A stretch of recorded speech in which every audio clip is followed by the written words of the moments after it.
ওখানে প্রকাশ্য সবাই বললাম তো 4,000 মহিলা ছিলেন। আমার বিধানসভায় 17,000 মহিলা অন্নপূর্ণা পেয়েছেন। তারা ধন্যবাদ জানানোর জন্য ডেকেছিলেন, এসেছিলাম। তা ওখানে বললাম যে জাতীয়তাবাদ প্রতিষ্ঠা করতে হবে, শিক্ষা প্রতিষ্ঠানে শিক্ষাঙ্গনে শিক্ষার পরিবেশ যেমন বজায় রাখতে হবে, সেটা আমাদের অগ্রাধিকার।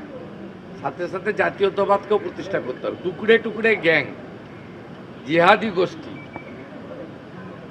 কাশ্মীর মাঙ্গে আজাদি, এসব কথা যারা বলছে তাদের মুখ সেলাই করার দায়িত্বটা আমাদের।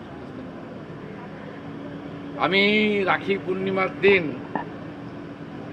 প্রথম সকালবেলা ভবানীপুরে আসব, তারপরে তথ্য সংস্কৃতি এবং যুব কল্যাণ দপ্তর, ক্রীড়া দপ্তরের সরকারি প্রোগ্রাম অ্যাটেন্ড করব, আর বিকালে দক্ষিণ কলকাতা এবং যাদবপুর সাংগঠনিক জেলা ভারতীয় জনতা পার্টি তারা 10,000 কণ্ঠে বন্দে মাতরমের ব্যবস্থা করেছেন যাদবপুরে।